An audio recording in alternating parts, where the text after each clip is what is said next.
Buenos días o buenas tardes, según donde estemos. Hoy vamos a seguir con Introducción a la Economía Política de Rosa Luxemburgo, viendo la segunda parte de la historia económica.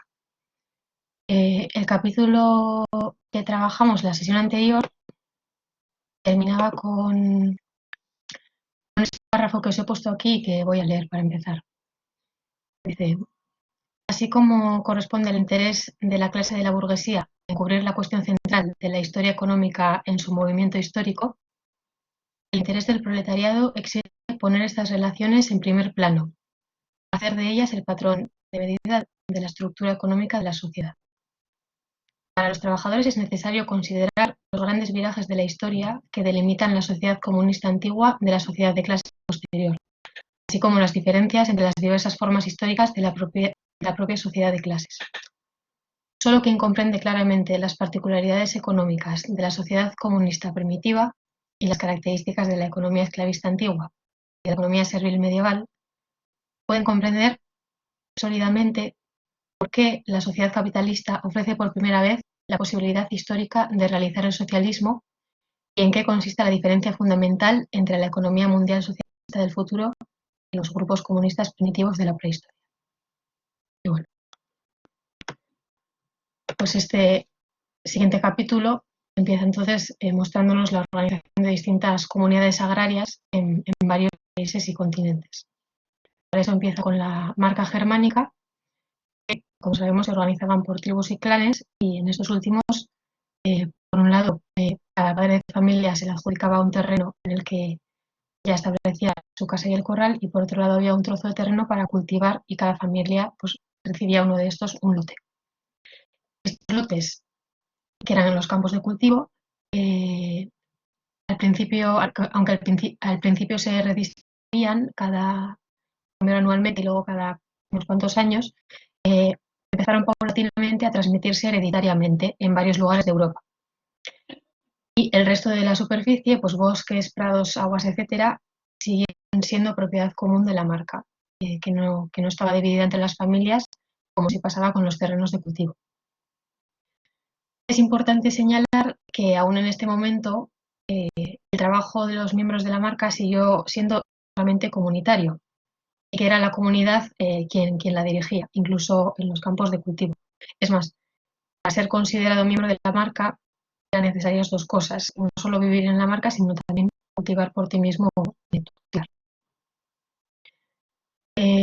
Una vez asentadas las tribus germánicas, la cría de ganado pasó a ser el núcleo de la vida económica y el pastoreo individual estaba prohibido, ¿no? La cría de ganado se llevaba de manera común en los prados comunales. Y comenta Luxemburgo, entre otras cosas, por ejemplo, que los metales y demás que se encontraban en la tierra eran también propiedad colectiva, utensilios de uso diario, cocinar, tejer, etcétera, se hacía por las familias campesinas en las casas, y que los artesanos por lo general estaban en las mismas condiciones que los campesinos.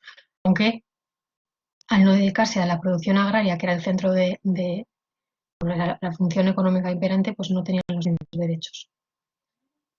En cuanto a la organización política, los jefes o alcaldes eran elegidos comunitariamente y en el momento más alto de la marca la figura del jefe solo era la de ejecutar la voluntad colectiva, ¿no?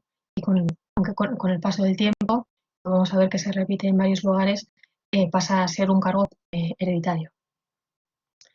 Por tanto, esta organización, donde el punto de partida y el fin son las necesidades directas de la vida cotidiana y su satisfacción, que da igual para todos los integrantes, este es el comunismo en relación con el suelo, la propiedad común del principal medio de producción, que es la tierra.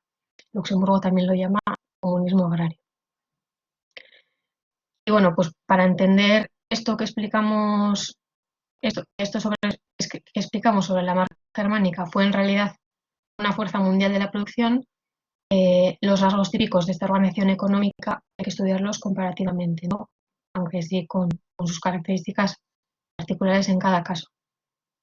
Y para ello vamos a explicar cómo se dio el proceso de transformación de las antiguas organizaciones económicas comunitarias del Imperio Inca, de India y de la Rusia zarista. Empezando con el Imperio Inca, en este caso a cada comunidad familiar, que a su vez se unían en compañías de hombres aptos para prestar servicio militar, les adjudicaban un territorio que iba a corresponder, que le iba a corresponder y que tenía, dice Rosa curiosamente, el mismo nombre que entre los germanos, la marca. Después aquí también encontra un terreno de labranza que se dividía en lotes y se sorteaba entre las familias anualmente antes de la siembra, pues según las necesidades de cada familia. Entonces no eran lotes iguales.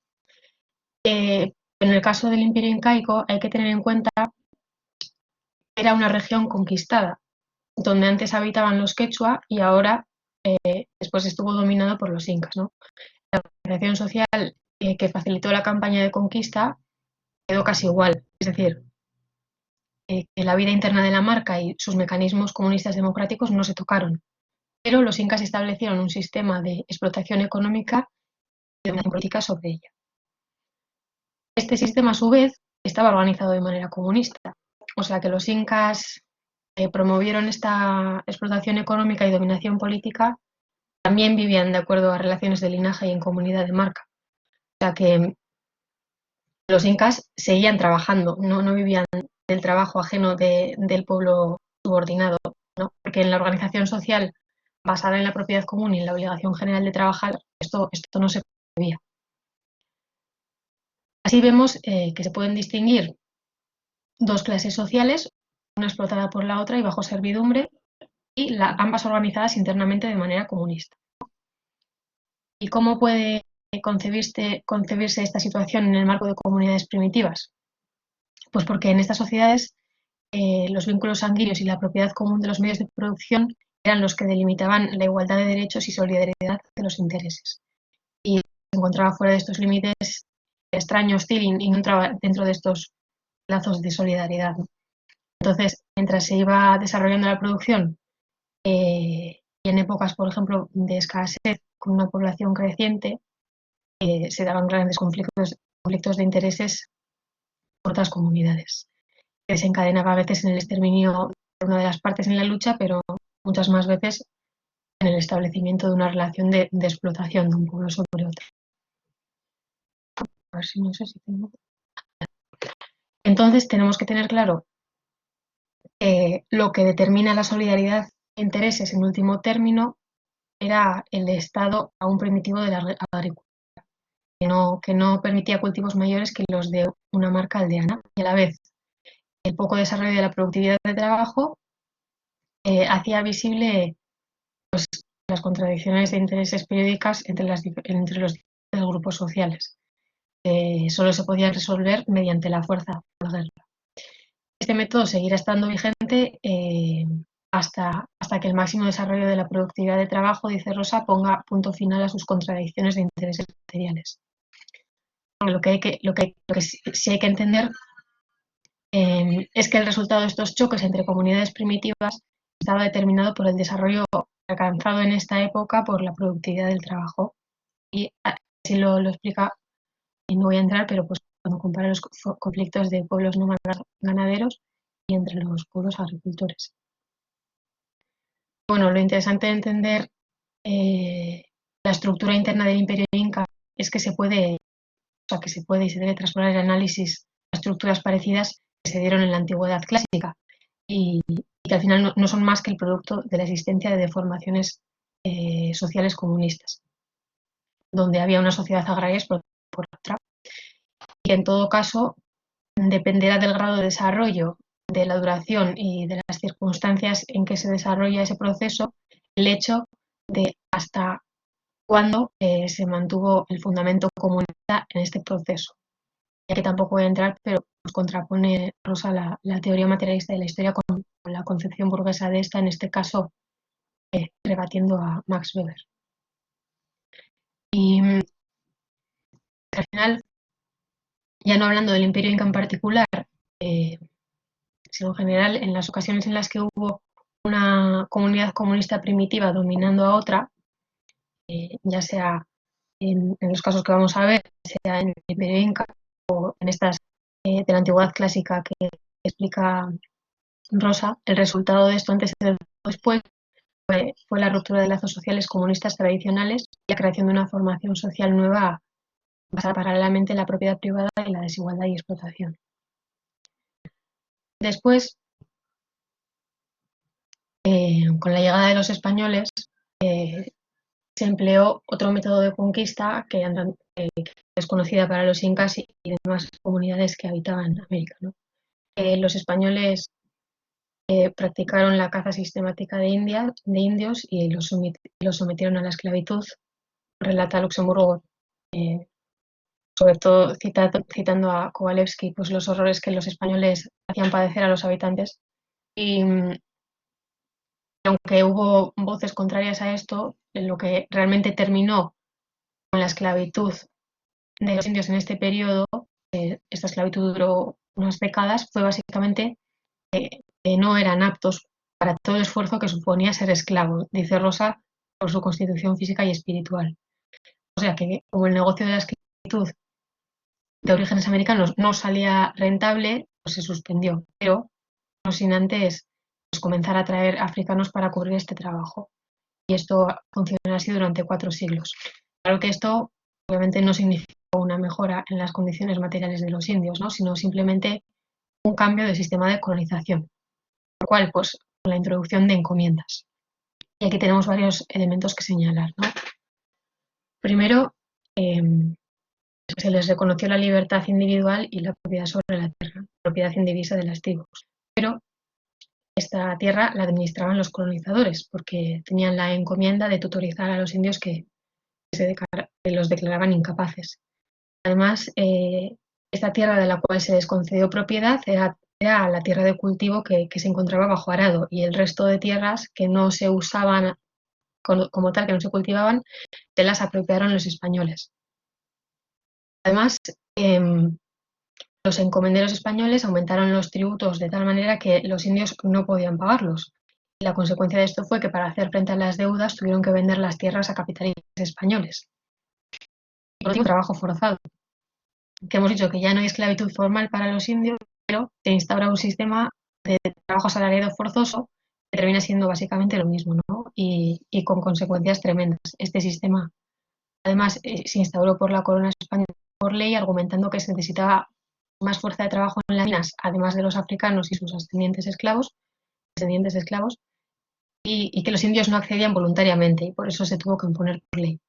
Y como consecuencia directa de esto, pues los nativos americanos no solían estar en condiciones de cultivar sus campos, estos quedaban en desuso y los españoles se los explotaban, ¿no? Las tierras que no habían vendido para pagar las deudas, claro. Todos estos elementos que he mencionado se retroalimentan y terminaron hundiendo a la comunidad de la marca india. Al desmoronarse la agricultura comunitaria de marca, que era al final su fundamento económico, pues la estructura social se desmoronó. Ayudada también, claro, por la planificación de los españoles de desintegrar sus autoridades públicas, que no es solamente el elemento económico el que entra en juego, pero sí tenemos que entender que fue el determinante.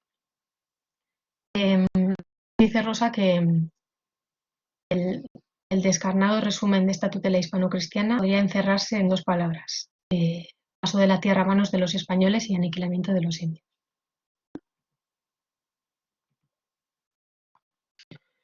Bueno, después pasa a analizar el proceso de India, donde dice que es donde mejor se pueden estudiar las formas más diversas de la propiedad de la tierra, porque se dedica a la vez comunidad aldeana y comunidades de linaje, redistribuciones periódicas de parcelas de terrenos iguales y retención vitalicia de parcelas desiguales, trabajo comunitario de la tierra y empresa individual, igualdad de derechos de todos los habitantes de la aldea en cuanto a tierras comunales y a la vez privilegios de algunos grupos. Y después, junto a todas estas formas de propiedad común, pues la propiedad privada pura de la tierra y esta en forma de minifundios campesinos arriendos y enormes latifundios. La cuestión fundamental en toda la agricultura algo avanzada de Oriente fue la irrigación artificial. Esto se llevó a cabo en gran escala y quedaba claramente, la organización quedaba claramente con la organización que necesitaba, quedaba fuera de los límites de las fuerzas, de la iniciativa y del plan económico de las comunidades de marca, cada una por su cuenta. Y se hizo visible por esto la necesidad de una autoridad que se colocara por encima de estas comunidades y que uniera sus fuerzas de trabajo. Y en Oriente esta función la cumplieron los sacerdotes. Como venía viendo ya en varias ocasiones, los sacerdotes empezaron a cumplir esta función por razones económicas, terminan logrando por ello un poder social muy grande con el tiempo, ¿no? Y por otro lado, como también hemos visto, de la división de trabajo se dio la especialización de una parte pequeña de la sociedad, que se transformó en casta hereditaria y cerrada con privilegios e intereses de explotación frente al resto de campesinos. Este proceso se desarrolla diferentemente entre los distintos pueblos de Oriente, realmente pues teniendo en cuenta sus particularidades, pero en todos casos se da que la organización de la marca comunista, tanto económica como políticamente, no daba más de sí. Y en todas partes se vieron obligados a aceptar para cubrir estas funciones la dominación de una fuerza externa y situada por encima de la comunidad comunista. Entonces, tenemos la construcción de castas y dominación extranjera, ¿no? Pero aún con todo, en lo que es dentro de las aldeas se seguían rigiendo por sus leyes tradicionales. Luxemburgo cita a Kowalewski, que ordenaba de la siguiente manera los tipos de comunidades rurales en India que se podían encontrar todavía a mediados del siglo XIX. Primero, la forma más antigua que se conocía era la comunidad de linaje pura, que sería como un clan, porque estaba formada por las personas de parentesco consanguíneo. Y estos trabajaban en una tierra que también era propiedad común. Ya cuando la colonización inglesa, cuando se dio la colonización inglesa, ya esta situación no era la más común y en su lugar la tierra cultivable estaba repartida entre comunidades de parentesco en parcelas desiguales, según las necesidades de cada comunidad familiar, como hemos visto pasaba en el Imperio Inca también. Al comienzo, el cambio de propiedad de estas parcelas también se llevaba a cabo por redistribución, por lo que no eran heredarias ni vitalicias, pero con el tiempo la propiedad de estas parcelas ya sí se convierte en vitalicia y se empiezan a transferir hereditariamente. Pero las parcelas familiares, bueno, si no de derecho, al menos de hecho, dice, se tornan vitalicias y hasta hereditarias. Las tierras que no estaban así divididas siguieron siendo propiedad común, ¿no? Y con el tiempo esta organización entra en contradicción con nuevos intereses, pues no poder determinar el grado de parentesco, relaciones de grupos de unas comunidades a otras, mezclando así la población, etcétera. Y la población de las comunidades se fue repartiendo por zonas, seguramente por sus posesiones, y cada familia recibía fajas separadas, tanto en las zonas mejor como peor irrigadas.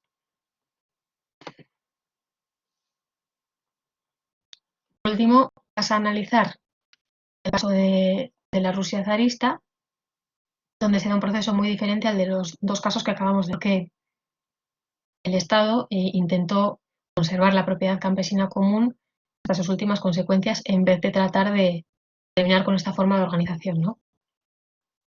Vamos a ver qué fue de la comunidad rural campesina rusa ya en el siglo XIX, porque, como dice Luxemburgo, existió a lo largo del periodo de servidumbre y más allá de ella. Cuando el zar Alejandro II lleva a cabo su liberación de los campesinos, los señores les vendieron su propia tierra a comunidades enteras como propiedad común, inalienable y no hipotecable.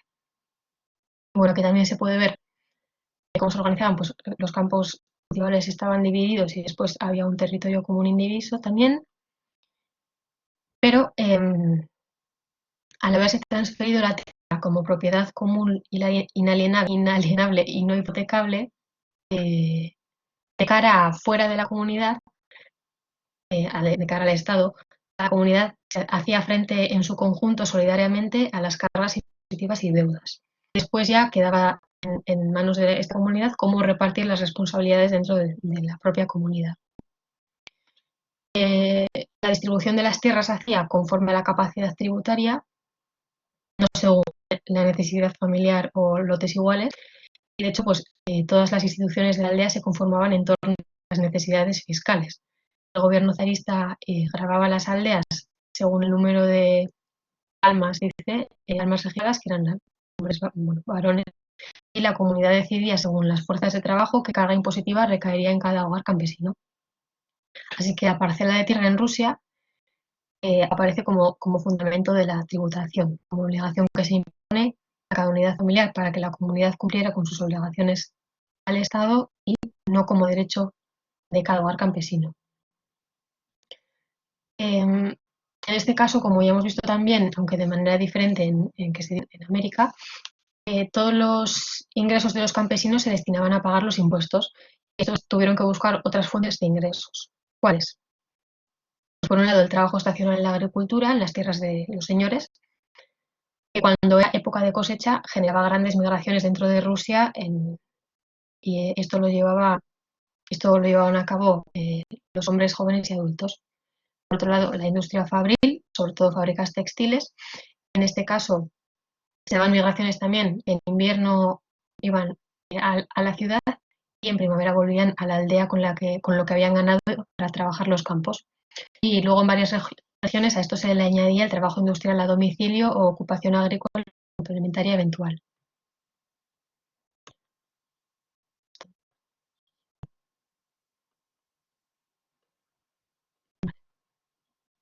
Perdón, ¿eh? Pero aún así, prácticamente todo lo que se ganaba iba dirigido a pagar los impuestos. Entonces, tenemos la carga impositiva y la casi nula dedicación a la economía campesina por estos segundos trabajos que tenían, y tenemos también la de tierra, porque, porque la habían tomado los nobles o por el crecimiento demográfico, y esto todo acarrea dos consecuencias fundamentales. Primero, el desplazamiento masivo hacia las ciudades para convertirse en proletariado industrial. Y segundo, la aparición de la usura dentro de las aldeas, donde los campesinos ricos ponían la responsabilidad solidaria de pagar los impuestos sobre los más pobres. Esta segunda consecuencia tiene desarrollo, ya que en aquellas aldeas donde los campesinos ricos y pobres formaban parte de la misma comunidad, siendo estos primeros usureros, pasaron a tener el poder en las asambleas comunales. De esta manera vemos que en la misma comunidad aldeana, que formalmente se basaba en la propiedad común, se da una clara división de clases. La burguesía local y una masa de campesinos dependientes y, de hecho, proletarizados. Esta situación se termina viendo también desde el exterior. En la década de los 80, 1880, claro, se daba periódicamente hambruna y revueltas campesinas, pero de manera desordenada. Y en 1902 se abole la solidaridad impositiva, aunque los campesinos seguían pagando estos impuestos, solo que sin la figura de responsabilidad solidaria. Y la cuestión agraria se convirtió en 1904 y 1905 factor central en la revolución proletaria rusa, donde tras las acciones que emprendieron los campesinos ya de manera más ordenada, las exigencias por parte del Partido de los Trabajadores de expropiaciones de tierras de grandes propietarios para entregarlas al campesinado, el zarismo termina cediendo y procede a la abolición de la comunidad agraria que tantos siglos se había mantenido. Así, en 1907, con la reforma agraria, se comienza a construir la pequeña propiedad privada campesina. Como dice Luxemburgo, así la revolución proletaria del siglo XX, en su primera fase inconclusa, ha liquidado los últimos restos de la servidumbre y a la vez de la comunidad agraria artificialmente conservada por el zarismo. Bueno, como vemos en este último caso, la comunidad comunista primitiva, que nace del desarrollo económico de ese momento como mejor forma de estructura social, termina siendo instrumento del uso político y económico.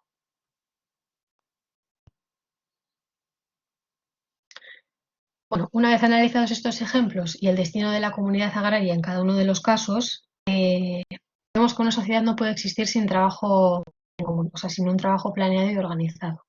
De la diferente casuística podemos sacar dos conclusiones comunes, ¿no? En primer lugar, la comunidad agraria fue flexible y se adaptó al contexto en cada caso. No fue un modelo único e inalterable, además estuvo en constante transformación, reemplazando dentro de una misma sociedad las estructuras envejecidas por otras nuevas, bajo todas las superestructuras políticas, y todo el rato estaba en situación de desarrollarse o decaer, hasta que desapareció.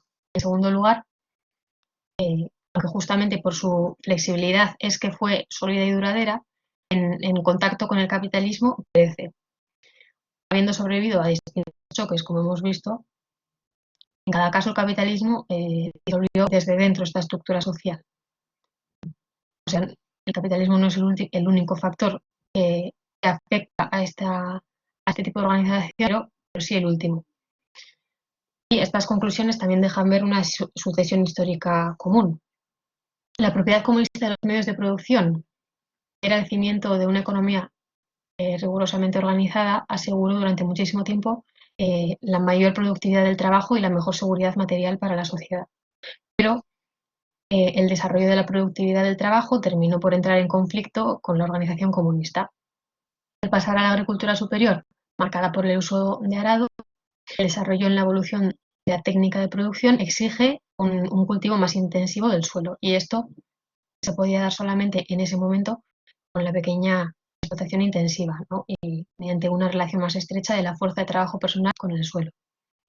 Así se pasó a que las familias campesinas usasen durante mucho tiempo una misma parcela, y habéis leído en todas partes cada vez se hacían menos redistribuciones, lo que trajo pasar de sorteos a la transmisión hereditaria de estas parcelas.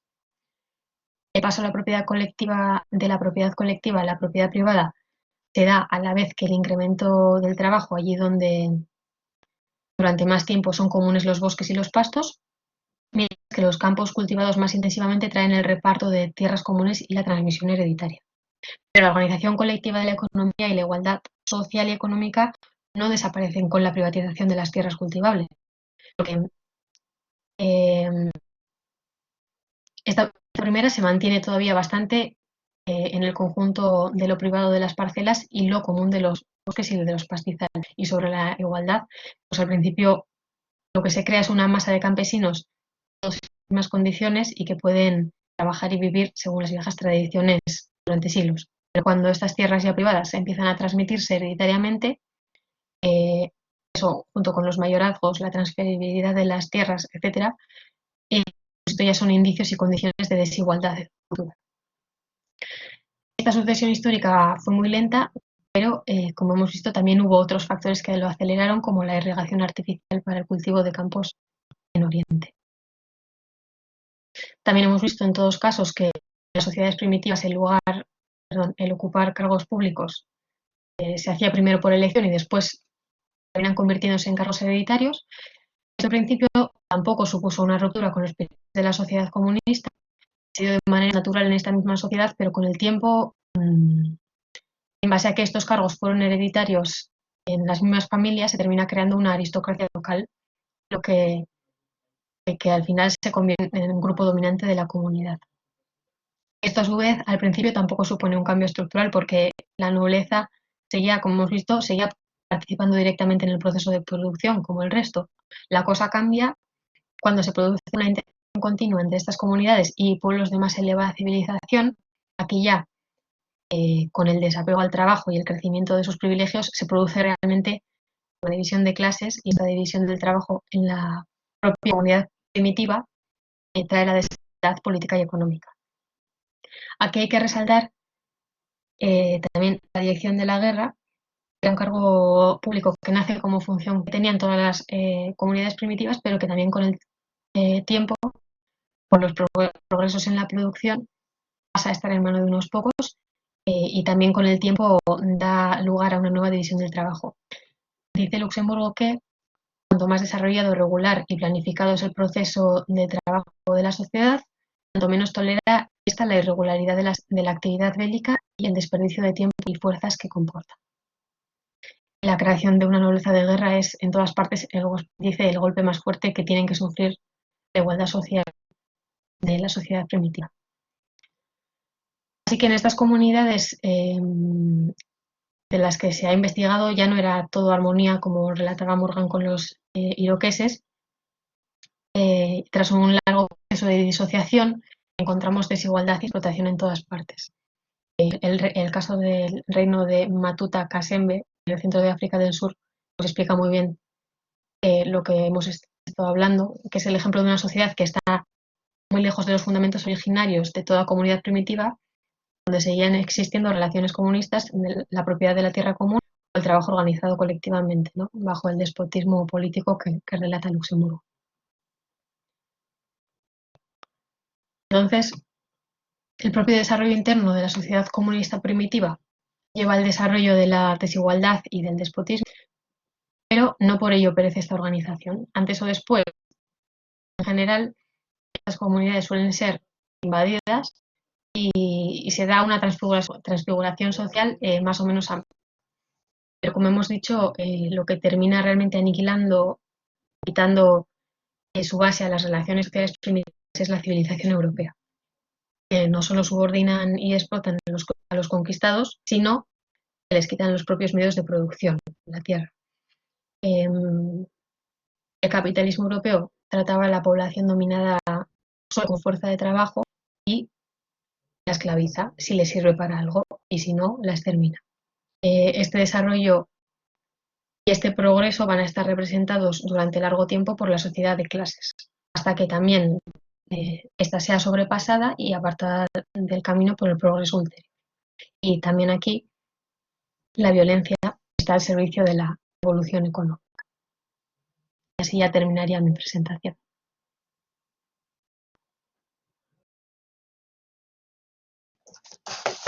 Muy bien, muchas gracias, Esti. Pues nada, quien quiera comentar, preguntar, añadir cualquier cosa, resaltar algo del texto, alguna idea.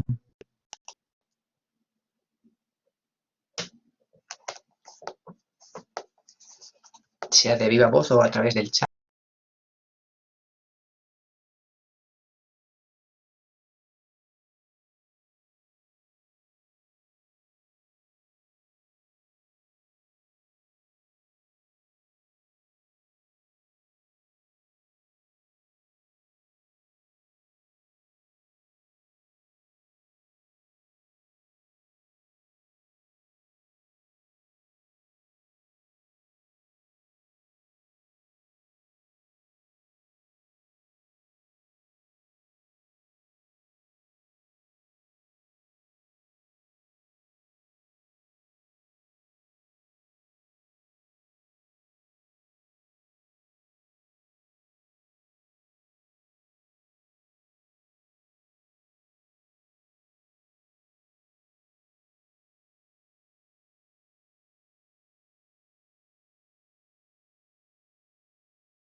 Parece que nadie se anima. Me imagino que igual el texto ha resultado, es un texto muy claro, ¿no? Y muy lleno de ejemplos en los que las ideas abstractas que habíamos visto hasta ahora, qué significa eso de que las relaciones de producción son la base real que sustenta una sociedad, por ejemplo, ¿no?, que habíamos visto en el prólogo de la contribución a la crítica de la economía política, pues aquí está lleno de ejemplos ya que hacen esta idea más asequible, ¿no? Y cómo la comprensión de una sociedad parte por comprender cómo se estructura el trabajo y cuáles son las relaciones de producción en el seno de esa sociedad y cómo se reparte la propiedad de los medios de producción y, en consecuencia de ello,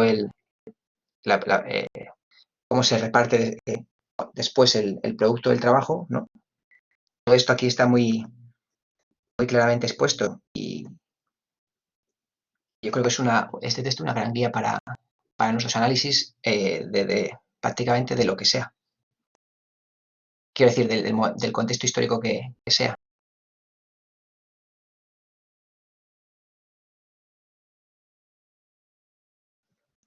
A ver, aparece una pregunta en el chat. Respecto a la mención que hace Luxemburgo de la importancia de la cuestión campesina en la Revolución Rusa, ¿algún texto recomendable al respecto? Me imagino que Lenin trató el tema.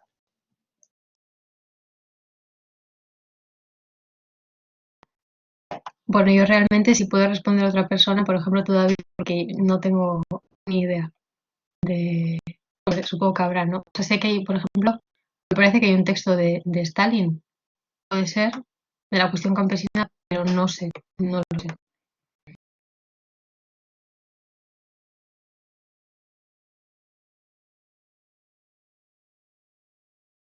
Sí, hay un texto de Stein, o sea, un fragmento de los fundamentos del leninismo dedicado a la cuestión campesina. Un texto cortito. Lo podemos pasar por el chat, el enlace, el link.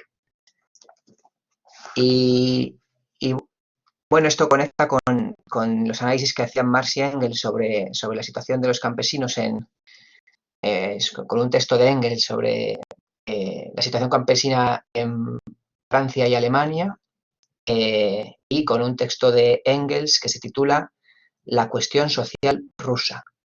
Y ese texto cuenta con unas palabras preliminares o algo así, palabras preliminares a la cuestión social, a la cuestión campesina rusa o la cuestión social rusa, que son del 94, en los cuales Marx y Engels ya habían analizado cuál es la deriva particular que se produce en el campo cuando se da el desarrollo de producción capitalista que a nivel industrial y tal se implanta primero en la ciudad, ¿no? Y luego como pequeños propietarios que había en la Europa occidental, bueno, qué es lo que va ocurriendo con ellos, cómo se van viendo cada vez más desposeídos, entre otras cosas, por la competencia con la producción agraria de Estados Unidos y, en fin,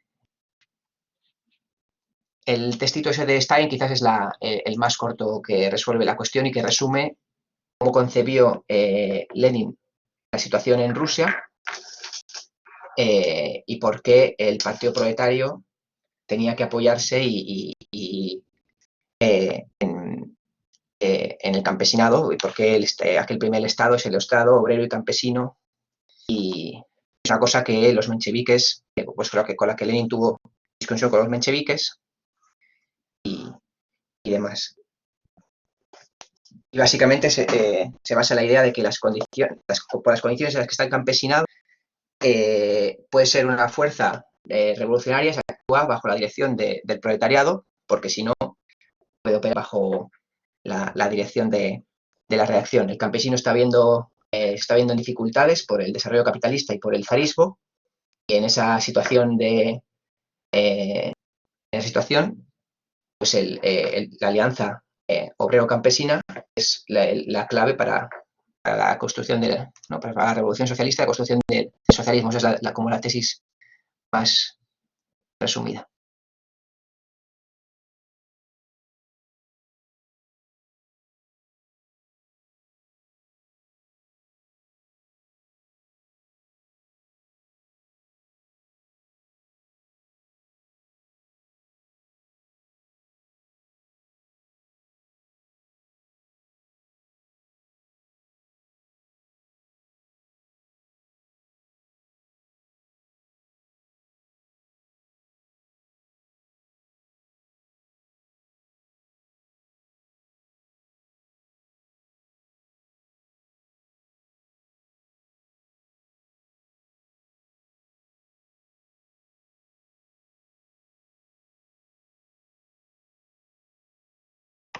Sí, Carlos, adelante. A mí me impresionan todos los parecidos, los criterios, las formas de organización social comunista en todos los territorios, ¿no? Cómo es tan similar, ¿verdad? Incluso hoy en día encuentra uno en nuestros pueblos elementos al respecto, y eso precisamente es lo que lo hace un modo de producción, ¿no? Eh, Eso es lo que quería decir. Me parece impresionante cómo se ha desarrollado y cómo uno va conociendo y comprendiendo cómo se van desarrollando los diferentes modos de producción.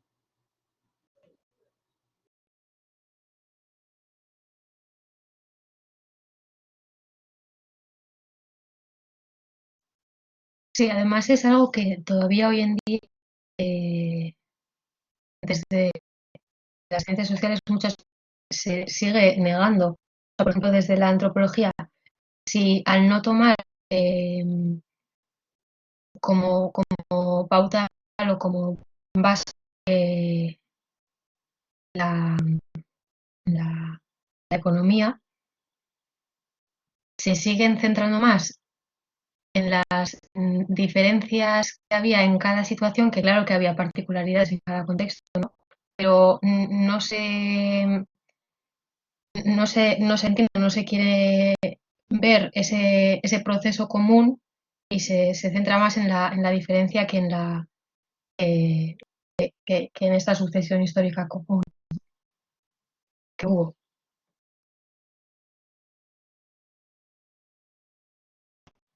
Y se tacha por este lado a Morgan desde la antropología se tacha de universalista y muchas veces se quita mérito a todo, muchos de sus hallazgos por esto.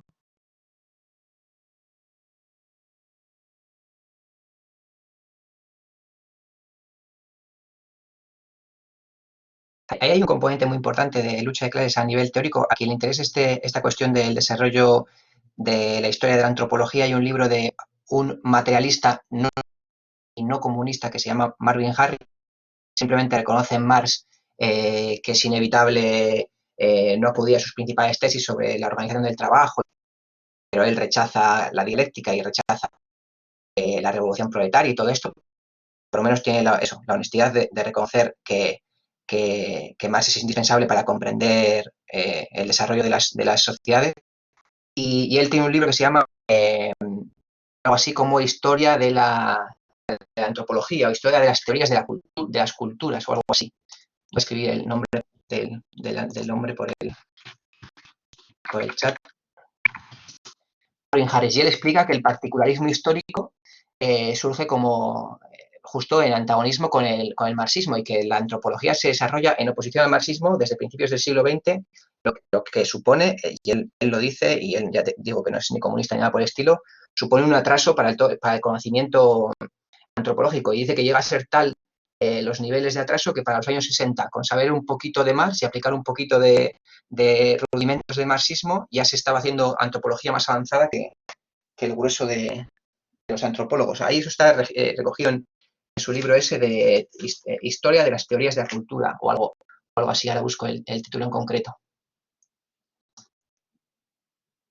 Y se basa, bueno, en parte una de las premisas y que siguen llegando hasta hoy en la forma de ciertas teorías, bueno, pues modernas, relativistas, que de corte culturalista, que niegan justo eso, lo que está diciendo Steve, la base material, niegan la regularidad, y lo que en última instancia te niegan es la capacidad de comprender racionalmente cómo se forman sociedades, que obviamente van a tener sus particularidades, pero incluso sus particularidades las explicas a través de este tipo de desarrollo que está haciendo, este tipo de estudio que está haciendo Luxemburgo, simplemente avanzando en la consideración de la organización específica de una sociedad, ¿no? Pero eso no te impide, a grandes rasgos, ver cuáles son las relaciones que hay en común y también justo para explicar en qué deviene determinados tipos de relaciones cuando durante el tiempo se reproducen y generan algo nuevo, ¿no? Que es lo que hace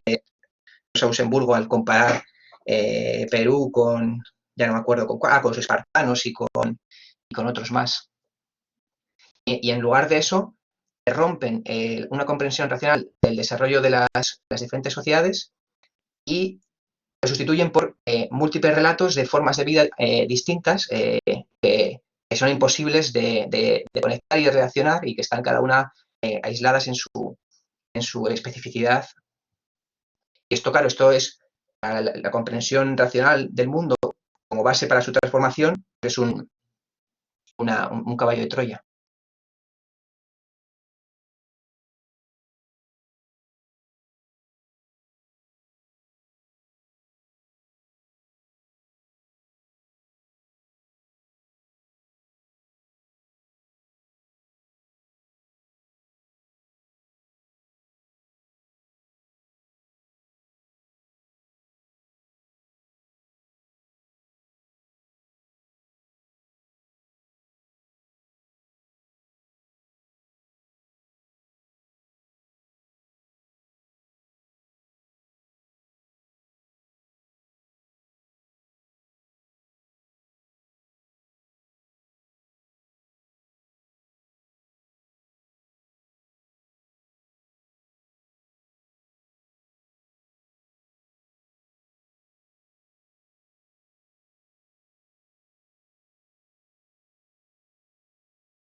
también el texto sirve para debatir estos planteamientos. Ahora me está acordando de Ghost Frogel, de la teoría decolonial, que comenta que el marxismo tiene algún tipo de ceguera para concebir el colonialismo. Pues bueno, aquí ya se ve que cómo va a tener una ceguera metodológica, un sistema de análisis que basa su fundamento en estudiar las relaciones de producción y las relaciones de propiedad, y esas se den como se den, en la circunstancia como sean, del tipo de explotación que sean, pues se estudian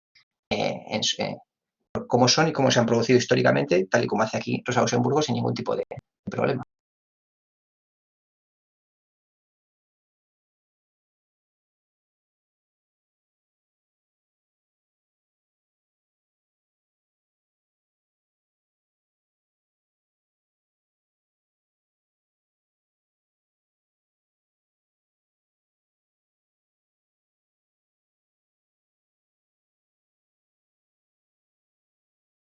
Para que quede registrado, se escribe aquí en el chat que hay que recuperar y leer de nuevo a Vera Gordon Child, no sé cómo se pronuncia, Childe.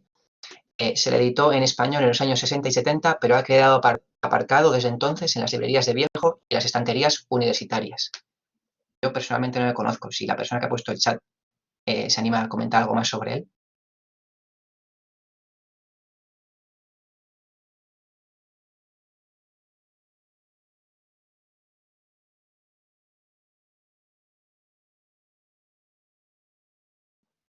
Toma ya, pues dicen que es el mejor antropólogo marxista. Vera Gordon Child, o Childe, como se lea.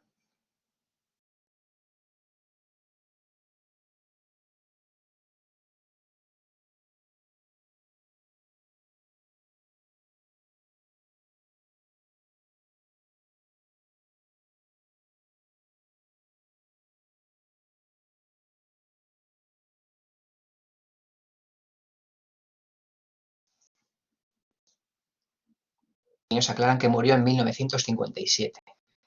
Y se ha escrito otro comentario en el chat.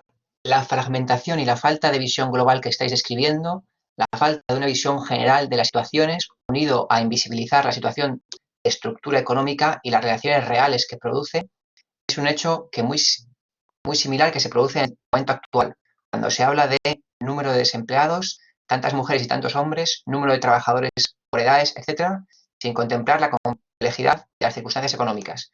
El análisis y el enfoque que estamos aprendiendo aquí es muy útil en nuestra práctica política cotidiana de cara a enfocar nuestra acción. 100% de acuerdo.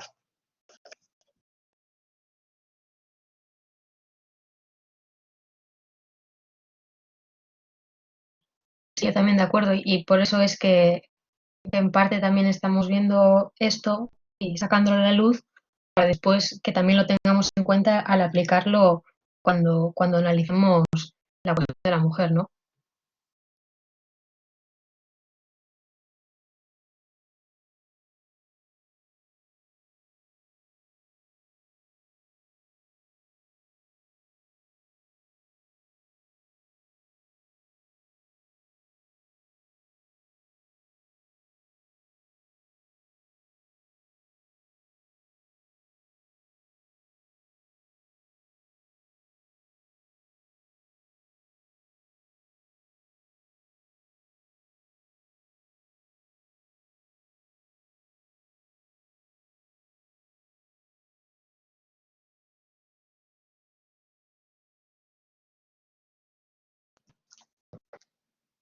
Se comenta también en el chat que también en la historia moderna y contemporánea se está perdiendo el enfoque materialista que propugna Rosa Luxemburgo.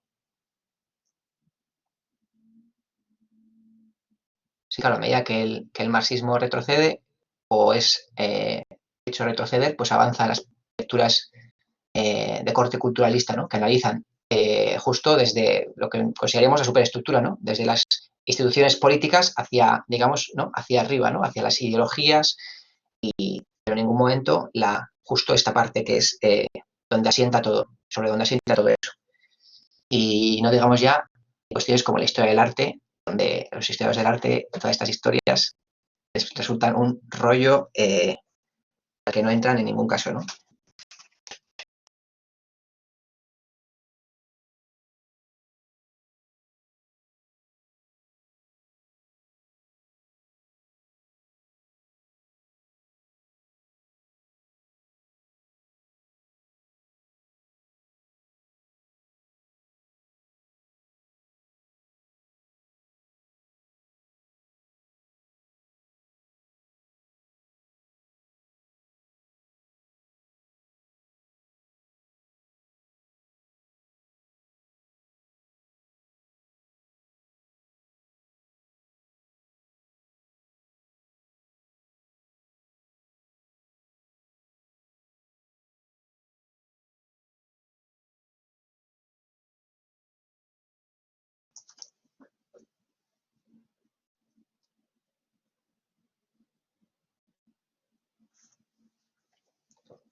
Otro comentario en el chat, una cita de Luxemburgo de este texto.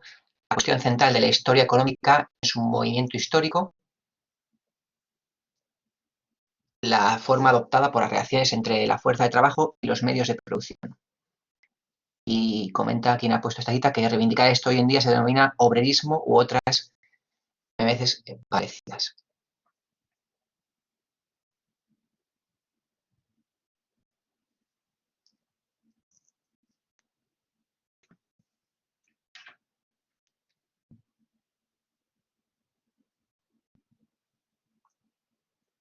También sacaría a colación el trabajo intenso de investigación que exige este planteamiento para explicar cualquier cosa, ¿no? Si incluso alguien quisiese explicar un sistema jurídico de cualquier contexto, como con el planteamiento marxista se ve primero obligado a aclarar pues, el sistema de relaciones de producción que rige en esa sociedad para comprender cómo se inserta en él el sistema jurídico o cualquier otra cosa, o el sistema de partidos, o las ideologías políticas, o la producción cultural, y cómo esta necesidad de estudio riguroso de raíces a priori parece que están alejadas de lo que finalmente se quiere terminar explicando, pues va en contra de la producción de artículos y papers sistemáticos y rápidos, breves y de las carreras académicas hechas de la noche a la mañana, de los másteres de un año, los que quieren que hagas una investigación, las que no tienes ningún tipo de bagaje teórico, lo tienes que terminar en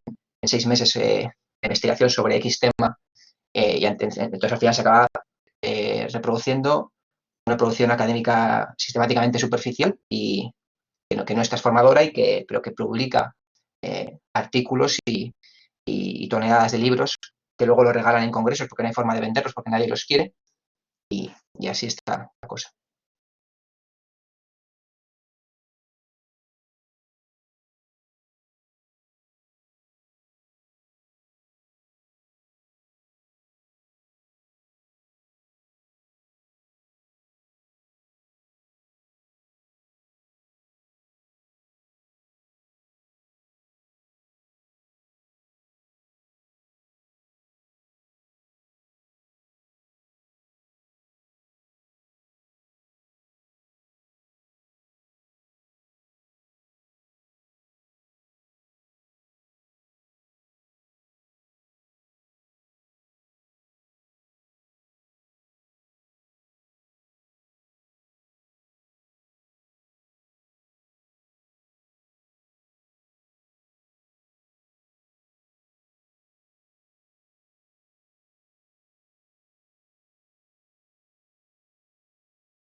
Se comenta en el chat,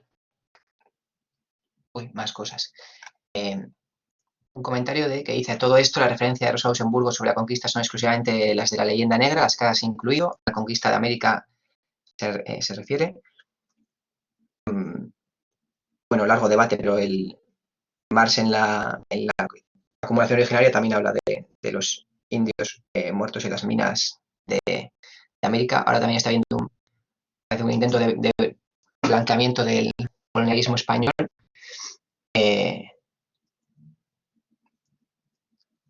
Otro comentario, yo solo. Alguien que comenta que el texto es una excelente introducción que creo que es buena para entrar después en la lectura del Capital, no tan perdidos. Y otro comentario. En el momento actual, las fuerzas de izquierda y en gran parte comunistas en España concretamente no estamos haciendo análisis con el análisis marxista. La falta de formación es muy grave por parte de nuestras organizaciones.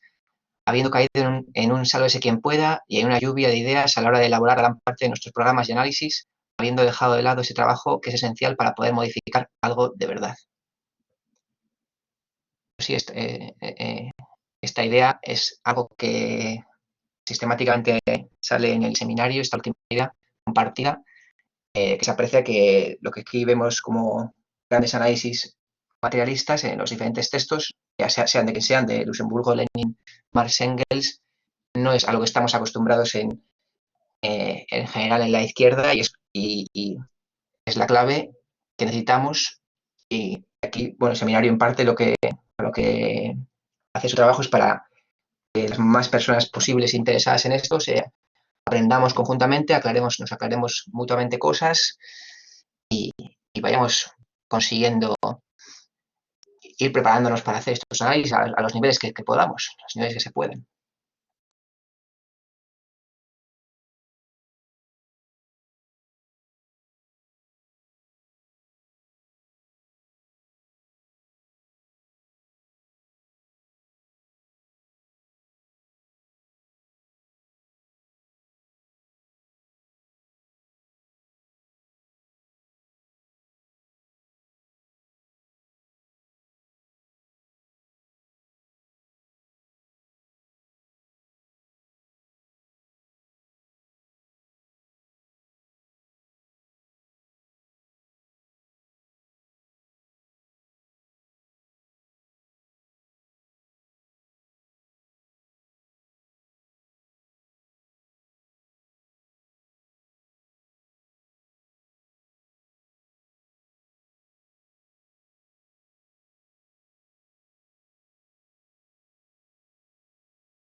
Pues nada, cerramos ya.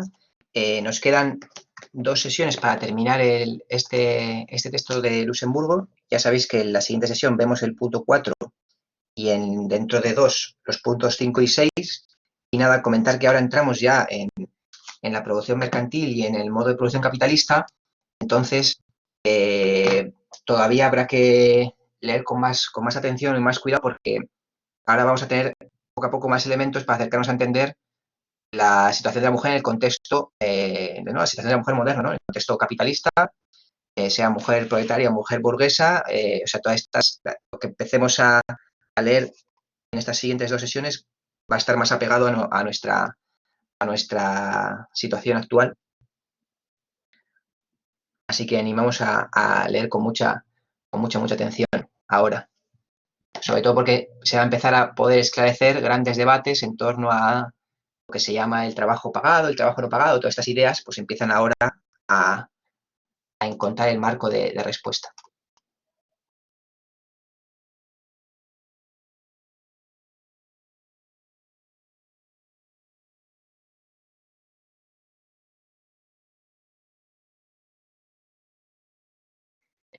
Y recordar siempre que si alguien se anima a presentar alguna de los textos, ya sea este o los que vamos a ver después, que nos podéis mandar un correo al seminario y vemos qué textos os interesa presentar. Os animamos.